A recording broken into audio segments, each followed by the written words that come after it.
Nous remercions le Seigneur qui a permis que nous puissions arriver jusque chez vous. Que son nom soit loué. Je dis aussi merci à l'ancien Barnaba Kazumba qui a bien voulu m'accorder la chair. Que le Seigneur le bénisse.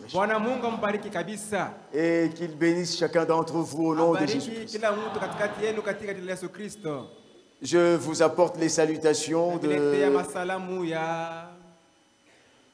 frère Binene Roubouze, le frère Pascal Koj, le frère Alain Kanda, le frère Tarpan, mon épouse et mes enfants. Ils vous ont tous salué avec joie au nom de Jésus-Christ. Je crois que chacun de nous est dans la joie en venant à la maison de l'Éternel. Nous pouvons nous lever pour la lecture de la parole. Nous sommes dans Apocalypse chapitre 3, de versets 10-11.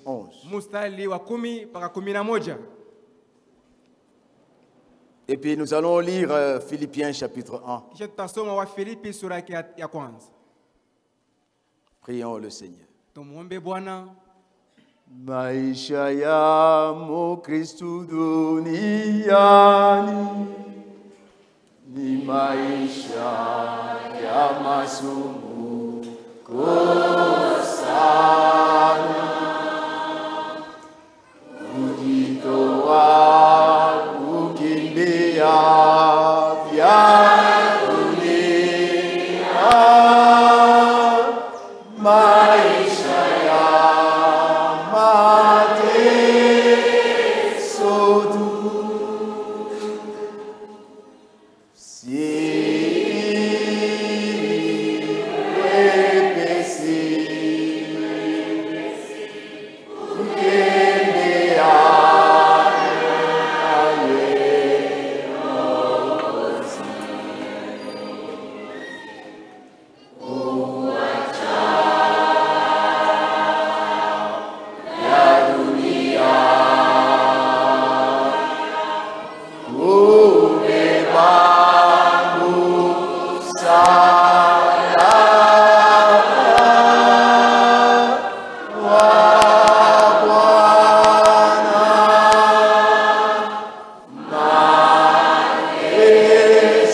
d'Isaac et d'Israël.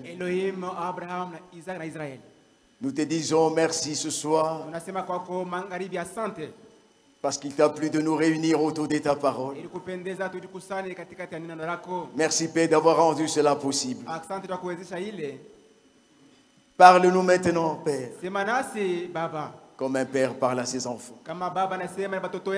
Efface-moi du terrain, entre en scène toi-même, comme je te l'ai demandé avant de venir, afin que nous soyons édifiés et que nous soyons bénis en ta présence.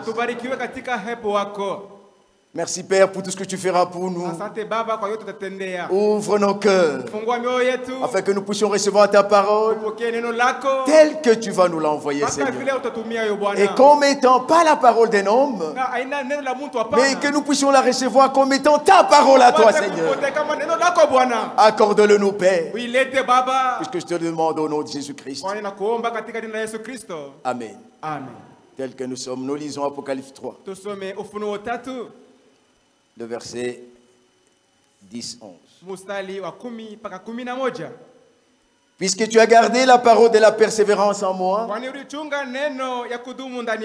je te garderai aussi à l'heure de la tentation qui va venir sur le monde entier pour éprouver les habitants de la terre. Je viens bientôt. Retiens ce que tu as afin que personne ne prenne ta couronne. Étant debout, nous lisons Philippiens chapitre 1. Verset 29. On commence un peu à l'intérieur là. Car il vous a été fait la grâce par rapport à Christ, non seulement de croire en lui, mais encore de souffrir pour lui. J'aimerais répéter ce verset. Car il vous a été fait la grâce par rapport à Christ, non seulement de croire en lui, mais encore de souffrir pour lui. Que Dieu bénisse la lecture de sa parole. Veuillez vous asseoir. Par la grâce du Seigneur, nous parlons d'un événement qui va bientôt nous arriver. Ce n'est pas pour très longtemps, frères et sœurs. Quiconque a cru ce message doit savoir qu'il n'ira pas au ciel sur un lit de facilité. Non, frère. Si ceux-là qui nous ont précédés ont souffert pour la foi que nous avons, il y en a d'autres qui sont allés jusqu'au sacrifice suprême. Ils ont versé leur propre sang pour prouver leur fidélité à ce Dieu en qui tu crois. Comment veux-tu que toi et moi nous puissions aller au ciel comme sur un lit de facilité? Enlevons ces illusions de nos têtes. Il y a une heure terrible qui nous attend. Et cette heure-là n'est plus pour très longtemps. Le Seigneur a mis cela sur mon cœur. Lorsque l'ancien m'a appelé, on m'a dit, frère Jacques, prépare un sermon pour venir nous prêcher. J'ai dit au Seigneur, mais que dirais-je à ton peuple? Et dans cet embarras de choix, il a plu au Seigneur d'appuyer sur cette chose. Et j'ai compris que c'était la volonté du Seigneur qu'on vienne vous parler de ça. L'Écriture dit aux croyants de l'âge qui nous a précédés, l'âge de Philadelphie, Dieu leur a dit, puisque vous avez gardé la parole de la persévérance en moi, moi aussi, je vous préserverai. Non, non, non, non. Ici, c'est le terme épargné. Vous serez épargné. Vous ne passerez pas dans cette heure de la tentation qui va venir sur le monde entier. Écoutez bien, pour éprouver les habitants de la terre. Tous les habitants de la terre, sans exception aucune, doivent passer par cette heure de la tentation. Croyants ou non croyants, appelés ou élus, incrédules ou athées, tout le monde qui vit en ce temps-là devra passer par cette heure-là. Et nous, en tant qu'Église épouse, dans l'intimité, le Seigneur qui est notre époux, le Seigneur qui est notre époux, nous a révélé les choses qui sont attachées à notre salut, pour que rien ne nous surprenne. C'est vrai. C'est l'une des choses. L'une des choses, okay, que Jean avait vu et annoncer, disant que ce sont des choses qui doivent arriver bientôt. Comme nous les lisons dans Apocalypse 22. Je vous prie vraiment de me prêter attention. Apocalypse 22, verset 6. Et il me dit, ces paroles sont certaines et véritables. Et le Seigneur, le Dieu des esprits des prophètes, a envoyé son ange pour montrer à ses serviteurs les choses qui doivent arriver bientôt. Et l'heure de la tentation est parmi ces choses ici que Dieu a montré à Jean dans l'île de Patmos. Et même les prophètes dans l'ancien temps, ils avaient vu les choses que nous allons vivre avec vous. Ils les avaient salués de loin. Il y en a qui désiraient le vivre. Mais Dieu leur a dit, ce n'est pas pour vous. Allez vous reposer. Il y a des concernés. Et ces concernés-là, si tu ne le savais pas, c'est toi et moi. Ce n'est pas pour rien que Dieu t'a ouvert les oreilles pour entendre le cri qui a sonné, le cri de minuit, à la recherche de l'église épouse. Ce n'est pas pour rien que tu as entendu ce cri-là, qui est un son clair du message, en train de chercher où est l'épouse, et la ramener à l'endroit où il doit être préparé. C'est où? C'est dans la foi apostolique. Amen. Amen. Dans les œuvres apostoliques, dans la vie apostolique. Ce n'est pas pour rien que tu as entendu ça. Bien-aimés dans le Seigneur, nous ne sommes pas des simples religieux ici. Non. Non, frère. Puisque la religion ne sauve pas. Nous ne sommes pas venus ici pour être des membres du tabernacle de l'éducation. Loin de là, frère. Ces choses que tu vas vivre, ce sont des choses très dures, mais des moments glorieux. Les prophètes avaient désiré vivre cela. J'aimerais d'abord lire 1 Pierre chapitre 1er. Écoutez l'écriture. Verset 10 jusqu'à 12. Les prophètes qui ont prophétisé touchant la grâce qui vous avait été réservée.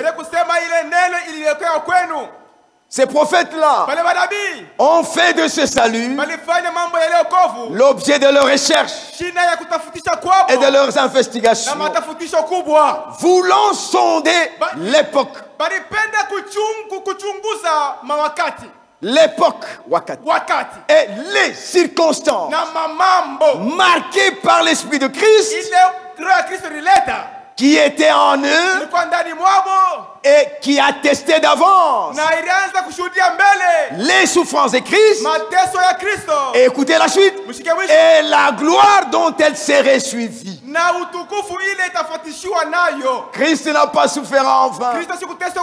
Dans peu de temps, le monde saura que Golgotha a une grande signification. Christ n'a pas accepté ces souffrances-là. Être dénudé devant sa mère. Pour rien comme cela. Non, frère. Avant que nous ne partions, le monde doit savoir que ces souffrances-là doivent être suivies d'une grande gloire. Et cette gloire, Jésus va la manifester dans son église épouse. Est-ce que vous êtes là? Il leur fut révélé que ce n'était pas pour eux. Mais pour vous. Est-ce que vous pouvez dire Amen à ça? Amen. Il leur fut révélé que ce n'était pas pour eux, mais pour vous. C'est pour vous que eux étaient les dispensateurs de ces choses que vous ont annoncé maintenant ceux qui vous ont prêché l'évangile par le Saint-Esprit envoyé du ciel, les choses dans lesquelles Michael, Gabriel et les autres anges que nous ne connaissons pas désirent plonger leur regard. Alléluia. Amen. C'est vrai. C'est pour cela que tu es là. Manifester la gloire qui doit suivre les souffrances du Seigneur.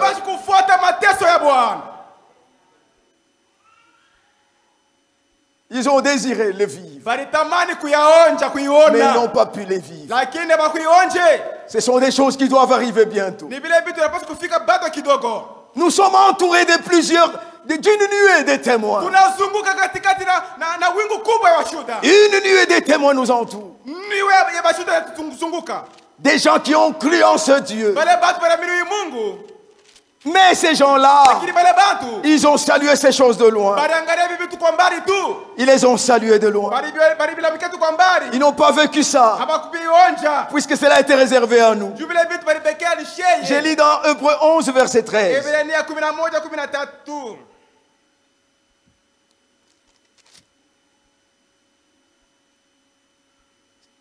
C'est dans la foi qu'ils sont tous morts sans avoir obtenu les choses promises. Mais ils les ont vus et salués de loin, reconnaissant qu'ils étaient étrangers et voyageurs sur la terre.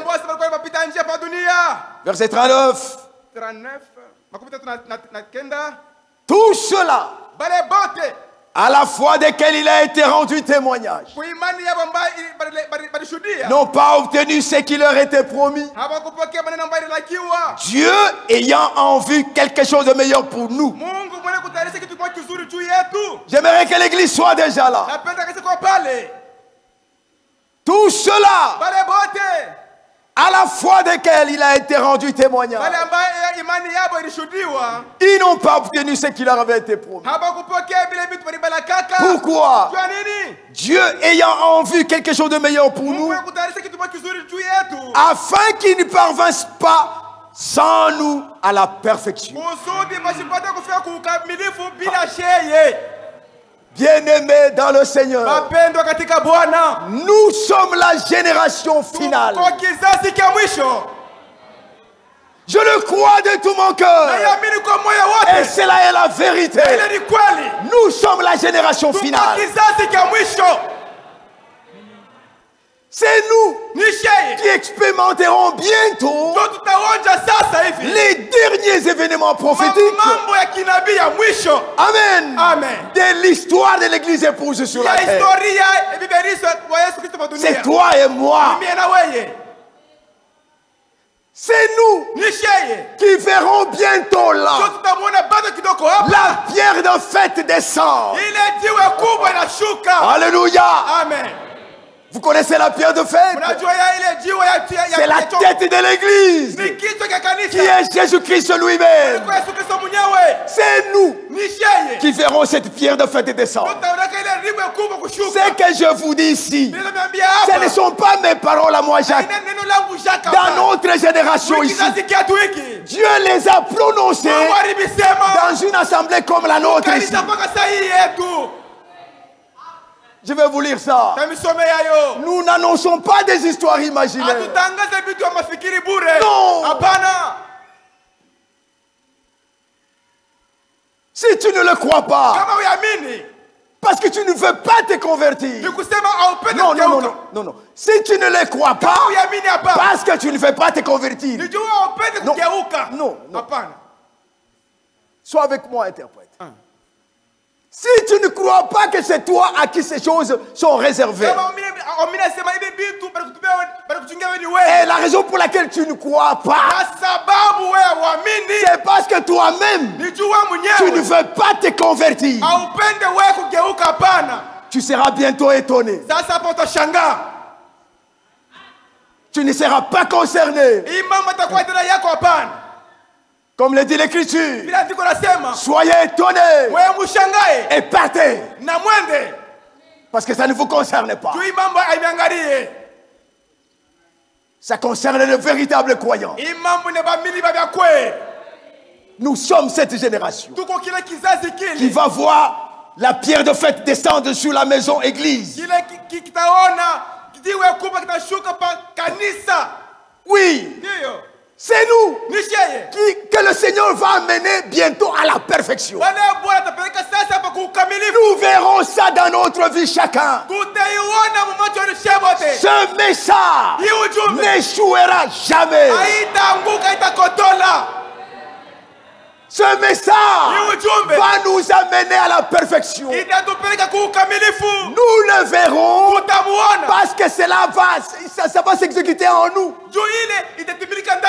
Pas dans quelqu'un d'autre, mais en nous. C'est nous, cette génération. Nous verrons l'œuvre de Dieu achevée. C'est que Dieu a commencé en Israël, précisément à Jérusalem, sur le sol juif, avec les apôtres, le jour de la Pentecôte, avec les 120. Cette œuvre que Dieu a commencé là, que Marie a vu commencer. Amen. Amen.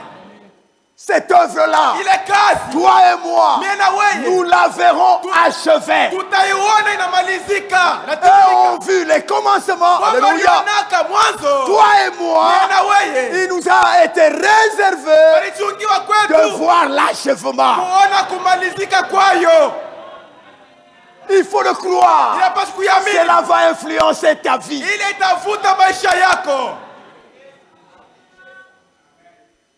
C'est vrai. Je vais vous étonner. Nous sommes ce peuple-là. Lorsque nous adorons, nous ne sommes pas seuls. Le Seigneur lui-même est avec nous. Et il n'est pas seul.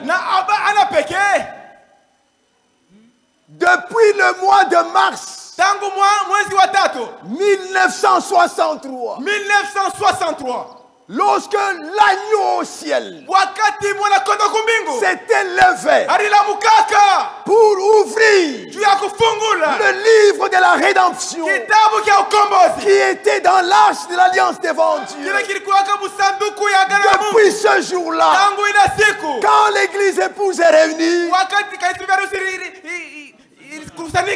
quand l'église épouse s'est réunie,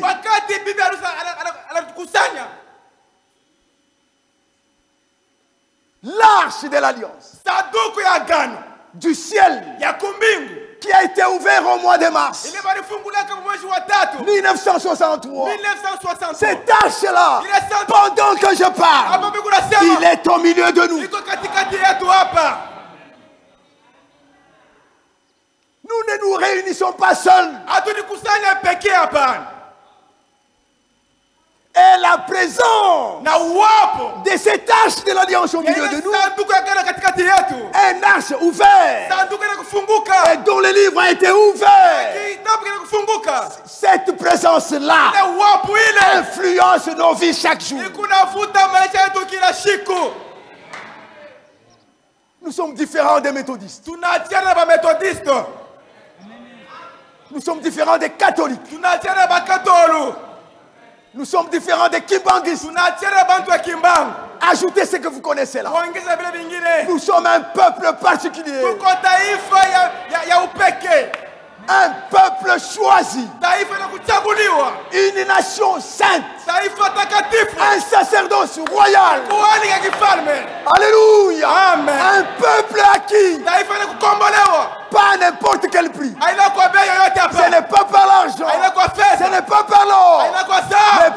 sang précieux de Jésus notre Seigneur. Les yeux de l'Éternel Yahweh sont fixés sur toi et moi. C'est vrai. J'aimerais vous lire quelque chose que vous connaissez déjà. Puisque nous vivons un temps où les choses vont s'accomplir. J'ai lu la prophétie de Charles Price. Charles Price, je crois que vous avez déjà entendu parler de ça. Mais ce sont des choses que nous vous rappelons. Parce que ça vous concerne. C'est une prophétie que Charles avait annoncée. Vous m'excuserez, je suis un peu enrhumé. Ne m'en tenez pas rigueur. C'est un corps d'humiliation. C'était en 1916. Pendant que William Branham n'avait que 7 ans d'âge. 7 ans. Il avait à peine commencé l'école primaire. Très pauvre. Démuni de tout. Avec un papa qui fabriquait frauduleusement de l'alcool, du whisky. Une vie misérable. Pendant qu'il avait 7 ans, Dieu a donné une prophétie par le biais de cet homme Charles Price. Charles Price, compris en anglais. Charles Price. Je pourrais peut-être ressortir quelque chose rapidement. Il dit ceci. Je saute une première partie. L'accomplissement final de l'œuvre du salut se trouve contenu dans les sceaux. En 1916. Aussitôt que l'Esprit de Dieu ouvrira les sceaux, l'un après l'autre, le plan entier du salut sera révélé en détail. Cela s'est accompli au mois de mars 1963 dans le ministère de Frère Branham. Au ciel, l'agneau s'est réellement levé. Il a pris le livre et il a commencé à ouvrir les sceaux.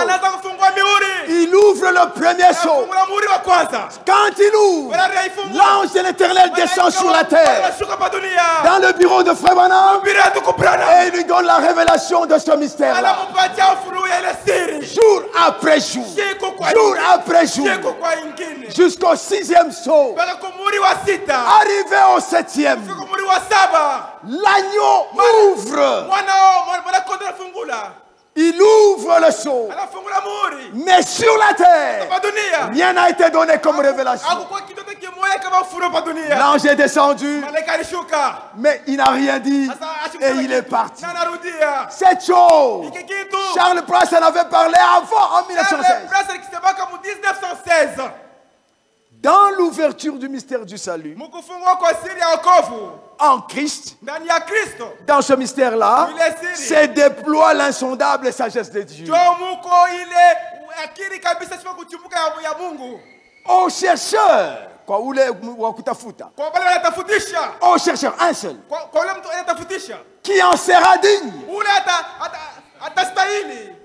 Au chercheur qui en sera digne. Kwa ule wakutafutisha mwenye kustahili. Au chercheur qui sera digne, il sera donné accès à des choses nouvelles et fraîchement révélées. Et ce chercheur ici, c'est notre frère William Branham. Dans le but de la révélation des sceaux, l'arche de l'alliance dans le ciel sera ouverte avant la fin de cet âge. Église, est-ce que vous comprenez? Les sceaux du témoignage vivant qui s'y trouvent doivent être brisés.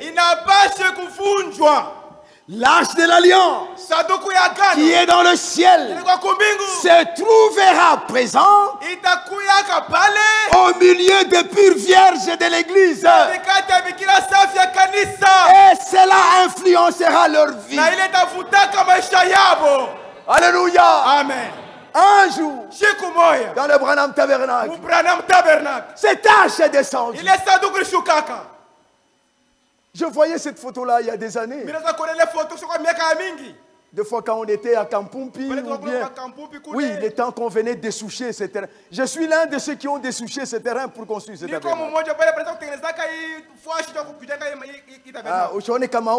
Je suis un ancien de ce point. Militosha maembe hapo tunaanza kuchimbula maembe hapa michi na ba frère Bertin banani.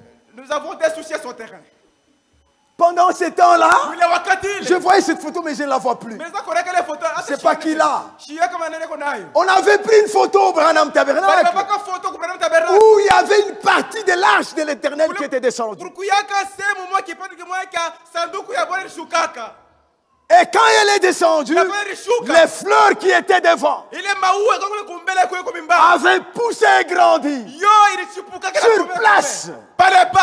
Des fleurs naturelles ont poussé et on fait sortir des fleurs par la présence de l'ange de l'Éternel. Cette arche-là, Charles Place avait déjà prophétisé après l'ouverture des sceaux, elle sera présente au milieu des vierges sages. Croyez-le, c'est la vérité. Oui. Là où se trouve le corps de Christ, là se trouvera également l'arche de l'alliance. Avec l'ouverture du témoignage vivant qui se trouve dans l'arche de l'alliance de Dieu, commencera la puissante proclamation de ce témoignage qui sera comme le son d'une puissante trompette parmi le peuple. Par l'autorité que Christ donnera, toute désobéissance sera terminée dans la vraie église qui est née de Dieu. Avec ce message, tu ne peux pas continuer une vie désobéissante. Non, c'est que tu n'as pas encore cru. Je répète, avec ce message, tu ne peux pas continuer dans une vie de désobéissance. C'est une preuve pour toi-même. C'est une preuve pour toi-même que tu n'as pas encore cru. Le Fofang dit dans sa lettre 45, si je ne me trompe pas,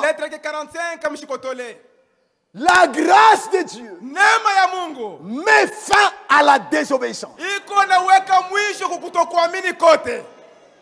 Et il complète et dit, faites attention, la désobéissance peut mettre fin à la grâce. Église, comprenez ça. La grâce met fin à la désobéissance. Mais si tu t'habitues à la désobéissance, tu peux mettre fin à la grâce. C'est-à-dire traverser la ligne de démarcation.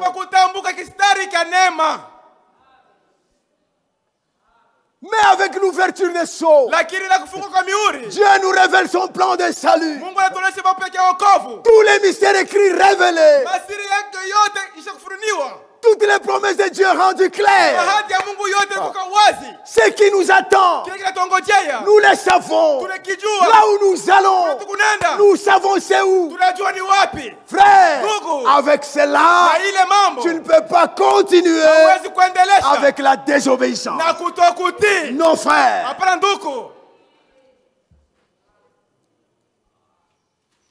C'est vrai. par l'autorité de Christ, toute désobéissance sera terminée dans la vraie Église qui est née de Dieu, conformément à sa décision. La décision de Dieu s'accomplira alors le véritable scellement du corps de Christ.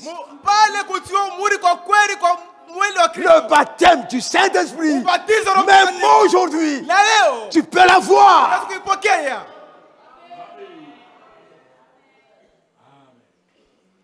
La pleine autorité de son nom.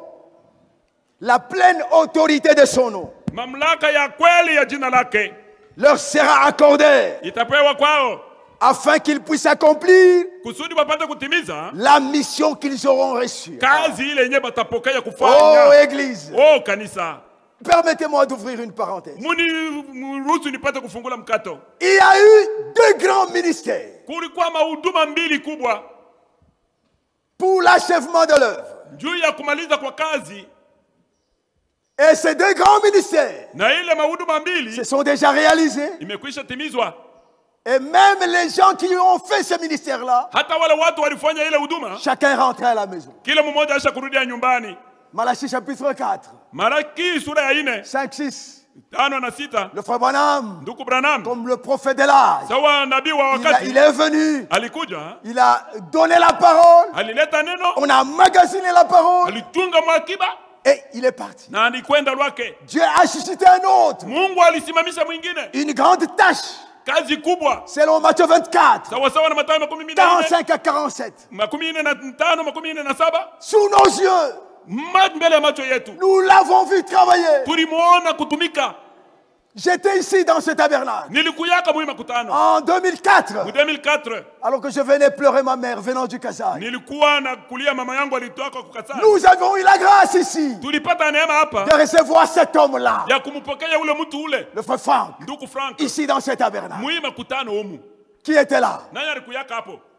Que Dieu vous bénisse. Sous nos yeux, cet homme a travaillé et il est allé de ville en ville. La parole a été annoncée, la nourriture a été distribuée et cette nourriture nous l'avons. C'est cela que nous vous apportons. L'homme a terminé. Sous nos yeux, il est parti à la maison. Aujourd'hui, c'est Ephésiens 4:11 qui a dans sa main l'épée qui était dans la main de William Branham, qui est passée dans les mains de Frère Franck. Cette épée-là n'est plus dans la main d'un seul individu. Non, c'est dans la main des ministres, mandatés selon Ephésiens 4, verset 11. Pour faire quoi? Pour amener l'Église à la perfection. Maintenant écoutez, il y a une tâche, un grand ministère qui va bientôt se manifester, qui n'appartiendra pas à un seul individu. Le frère Franck appelait ça le ministère de l'épouse, ou bien le ministère de la parole parlée. Ce ministère-là, c'est ce que Price avait dit. Il y a une œuvre à laquelle ils sont préparés, ces gens. J'étais où un instant? Ok. La pleine autorité de son nom leur sera accordée afin qu'ils puissent accomplir la mission qu'ils auront reçue. L'église épouse a une mission.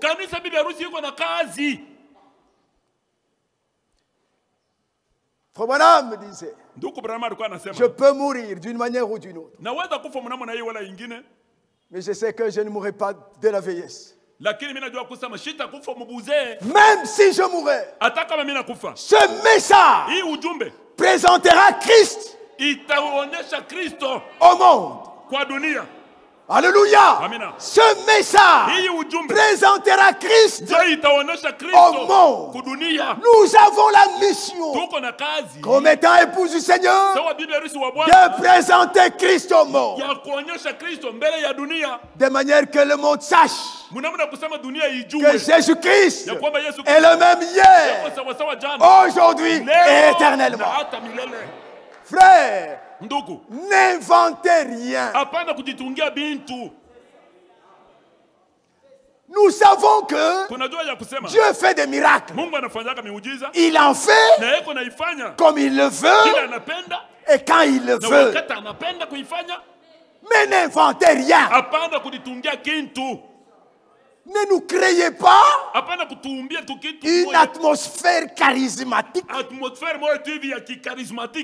pour faire voir qu'après cette atmosphère-là, Dieu est obligé de faire des miracles. Oh, frère, écoutez-moi.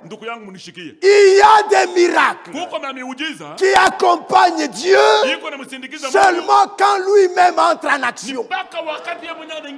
Quand il veut agir, il se fait accompagner des miracles sans que toi tu ne le veuilles, sans que toi tu ne crées une atmosphère.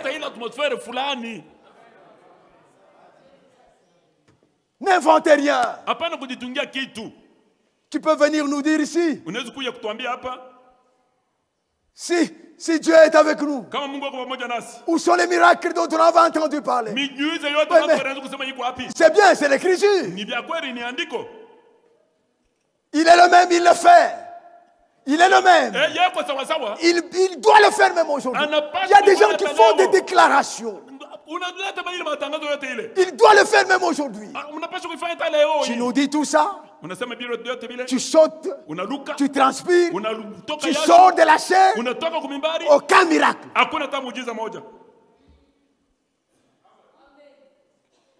Frère, nous comme église, nous croyons ceci. Quand Dieu veut se glorifier, il n'a pas besoin de ton atmosphère charismatique là pour faire des miracles. On l'appelle en Chiluba Muba Kemesh. Amen. Lui, quand il agit, c'est pour surprendre les gens. Alléluia. Pas pour que la gloire revienne à quelqu'un. Non, jamais. Nous avons une mission. Et quand nous allons l'accomplir, le monde saura que nous n'étions pas n'importe qui. Le monde nous connaîtra. Et nous n'irons pas au ciel sans que le monde ne dise réellement, ces gens ici, c'était les enfants de Dieu. Le monde devra le dire. Les gens de nos familles qui ne veulent pas croire devront le dire. Moi, je les attends au tournant. Les gens de ma famille, s'il y en a qui me suivent sur Internet, je vous attends au tournant. Si vous ne croyez pas ce message, vous me verrez partir et je resterai, vous resterez. C'est vrai. On ne se moque pas de Dieu.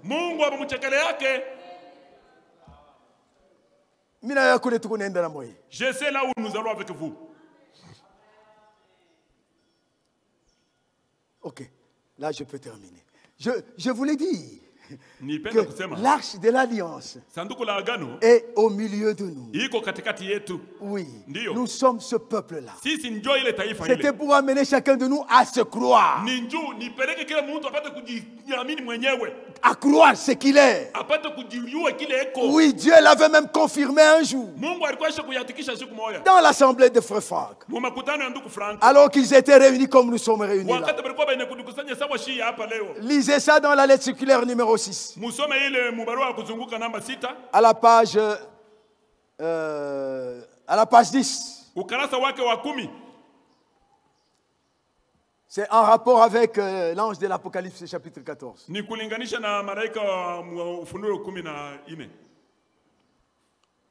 À la page ici dit, en juin 1975, pendant un culte, le Seigneur nous a visités d'une manière particulièrement bénie. Dans une vision, il nous fut montré des événements prophétiques. Dans l'interprétation qui suivit, le Seigneur nous dit ceci. Voici, ainsi dit le Seigneur, mon peuple, en vérité, vous êtes ceux-là. Dieu qui témoigne dans l'assemblée de frères. Mon peuple, en vérité, vous êtes ceux-là qui avez écouté la parole de l'ange. Alléluia. Mon évangile éternellement valable, qui était dès avant la fondation du monde. Et voici, vous êtes le peuple, vous êtes le troupeau qui verra la pierre du fait être placée. Vous parviendrez à la perfection. Et vous verrez mon œuvre achevée. Vous verrez la fin de toutes choses. Car vous êtes mon épouse élue. Alléluia. Et il leur a dit que, il leur a dit là-bas que ce n'est pas seulement ici à Krefeld. Ce peuple dont moi Dieu je parle, il est partout. Partout cette parole est prêchée. Amen. Il dit je suis là avec mon arche de l'alliance. Oui.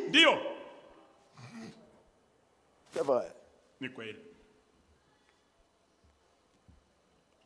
Avant que nous ne puissions accomplir l'œuvre qui nous attend, de manifester Christ au monde, Dieu va éprouver tous les habitants de la terre par une grande tentation. Et cela, c'est pour très bientôt. Avant, c'est que vous appelez le troisième poule. Parce que le langage troisième poule, ce n'est pas attaché à l'épouse. L'épouse n'a pas un premier poule. Deuxième poule, pour parler du troisième poule. Ça, c'est le langage attaché au ministère de Frère Branham. Premier poule veut dire première étape du ministère.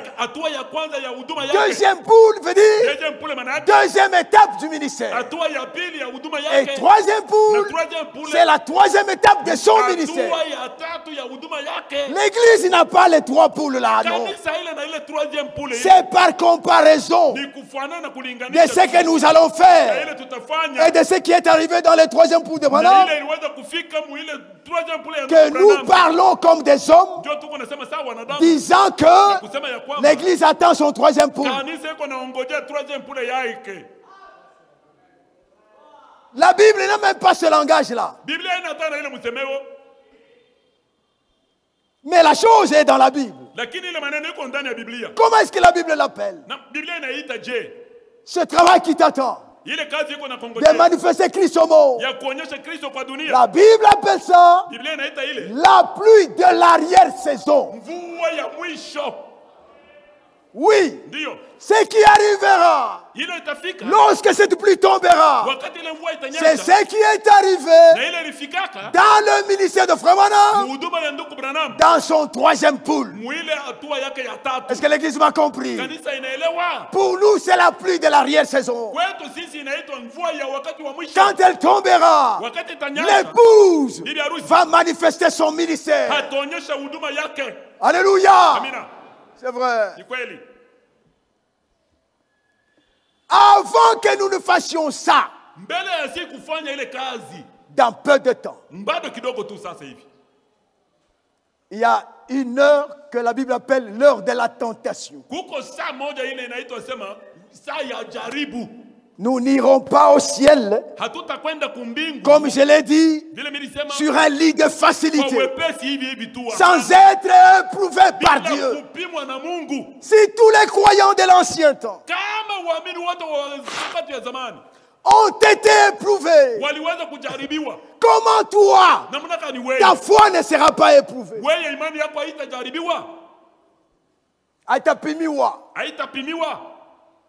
Dieu éprouve la foi des croyants. Oui. Mais cette fois-ci, c'est une épreuve qui se fera par une tentation. Ok.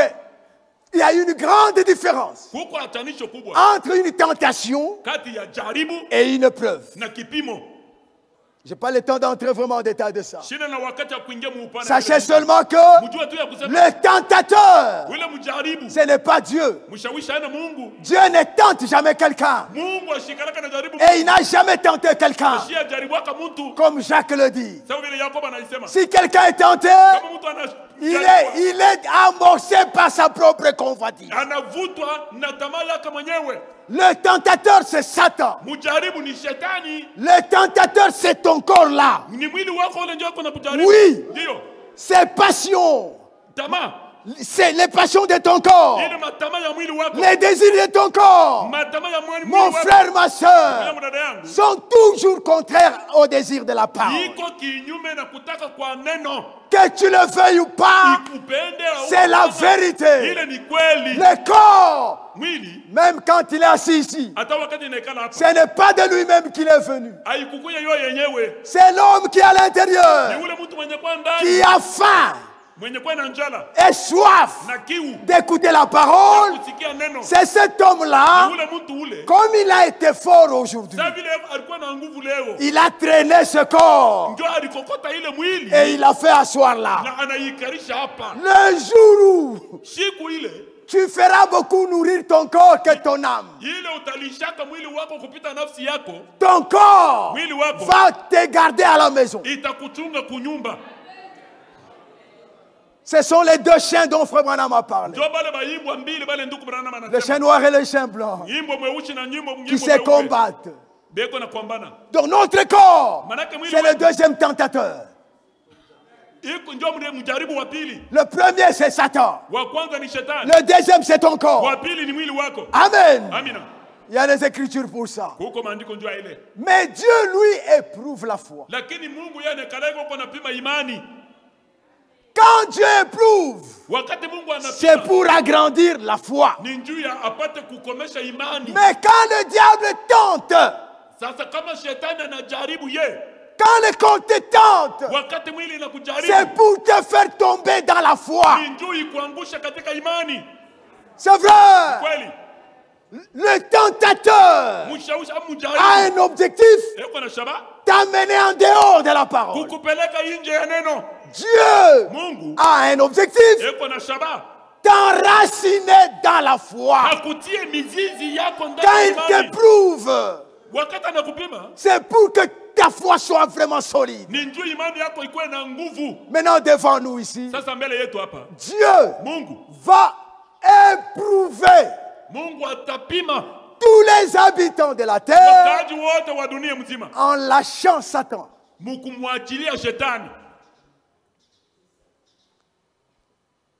Dieu a travaillé sur nous. Tous les jours ici, il travaille sur nous. Il nous taille à l'image du Seigneur. À un moment donné, quand il verra que c'est fini, étant sûr de ce qu'il a fait, il va lâcher Satan. Va tenter toute la terre.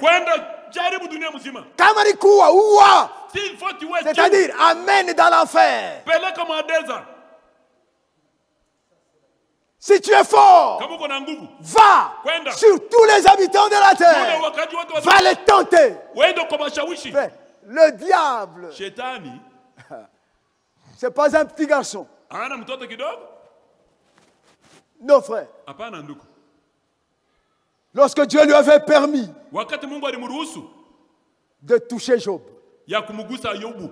vous savez ce qu'il a fait. C'est parce que c'est écrit. On entend parler de loin la chose. Lisez seulement les livres de Job. En entier, s'il vous plaît. Peut-être vous lisez en passant. Lisez Job du premier chapitre au dernier. Jamais un homme n'a souffert comme lui. Et jamais un homme ne s'est plaint comme Job. Il a sorti des paroles que toi tu n'as jamais sorties. Que ton esprit ne sortira jamais de ta bouche. Par la force de la souffrance. C'était quoi? Il allait au ciel. Il est allé au ciel. Et il a créé un problème à Job. Dieu a enfanté Job. Lui a dit, mais c'est parce que toi tu les bénis. Tu les gardes. Tu le protèges. Il prospère. Oui, ces choses-là, c'est Dieu qui les fait sur nous. C'est Dieu qui nous garde. C'est Dieu qui nous fait prospérer. C'est Dieu qui nous bénit. C'est toi. Et même le diable le sait. Le diable sait que la bénédiction que tu as, c'est Dieu qui t'a donné. Mais des fois, on a ce que vous m'avez dit, mais Satan, il y a un ami de Sema, ni Mungu doit récupérer. Satan, lui, il sait que c'est Dieu qui t'a donné ces bénédictions-là. Donc là, il est plus croyant que toi.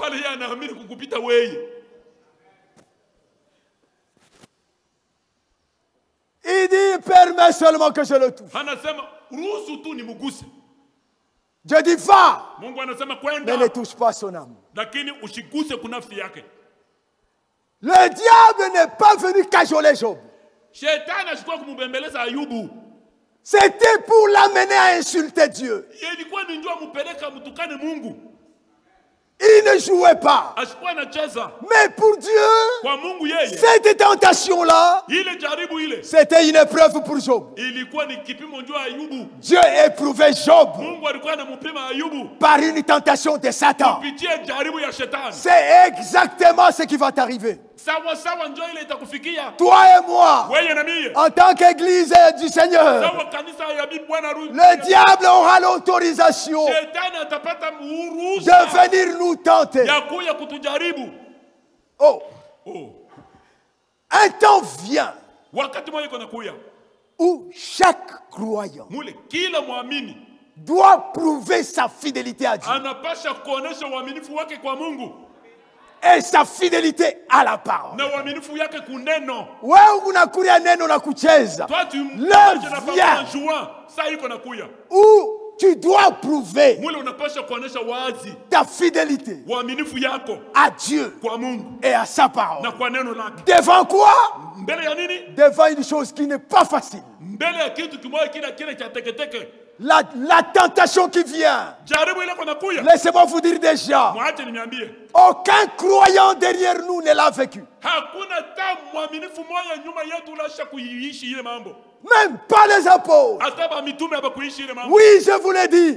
Pas pour vous faire peur. Pour que vous sachiez ce qui vous attend. Et qu'aujourd'hui, vous preniez position pour la parole. Aucun croyant n'a vécu ça. Depuis Adam jusqu'à aujourd'hui. Personne.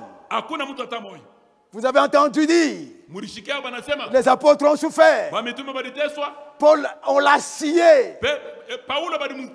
Pierre, on l'a crucifié tête en bas, d'après l'histoire.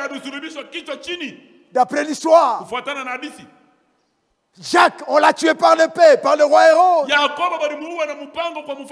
Ça, c'est rien. C'est rien devant ce qui nous attend. Je vous l'ai dit au nom du Seigneur. C'est rien.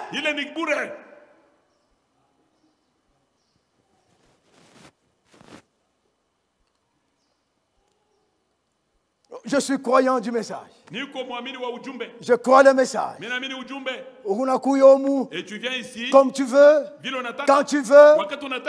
On prêche la parole. Tu fais ce que tu veux. Qu'est-ce que nous n'avons pas reçu?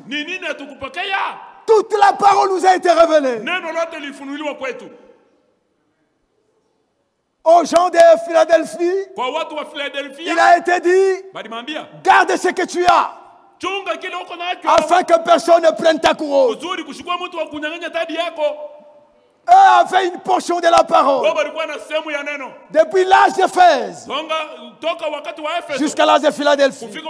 Mais toi et moi dans l'Odyssée, Dieu nous a restauré toute la parole. Il n'y a rien que nous ne connaissons pas. La volonté de Dieu nous a été clairement exposée dans la vie de chaque jour, dans nos mariages, dans l'assemblée, dans la gestion de nos assemblées, dans tout. Tout nous a été révélé. Il n'y a personne qui peut dire il ne connaît pas quoi faire. Anako. Il n'y en a pas. Maintenant, s'il te faut garder, c'est quoi? Tu dois garder toute la parole. Là où tu es. L'objectif de cet enseignement, c'est que chacun de nous vérifie son expérience déjà maintenant. S'il est véritable, s'il est fondé sur la volonté de Dieu et selon le programme de Dieu. Frère, vérifie cela. Ma soeur, vérifie cela. Tu dois prouver que tu es fidèle. Et cette tentation-là, elle sera lourde. Même les gens de nos familles que nous chérissons aujourd'hui, calamité, ils vont nous tourner le dos. Venez demain. Nous allons voir le reste. Nous sommes ce peuple-là. Avec ce monsieur qu'on a nommé pape Léon XIV. Qui est le dernier pape. On va parler de ça. Frère, les gens de ta famille vont te pointer du doigt. Si ta foi n'est pas solide, tu tomberas. Tout faux frère tombera. Toute fausse sœur tombera. C'est vrai.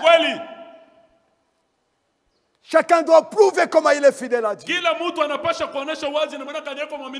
C'est une heure terrible qui vient. On ne sait pas vous le dire autrement. C'est comme ça qu'il faut vous le dire. Ne venez pas ici cajoler les gens. Si tu as une foi qui ne tient pas ferme, frère, tu vas tomber. Que Dieu vous bénisse richement. Vous m'excusez pour les 4 minutes. On va se retrouver demain.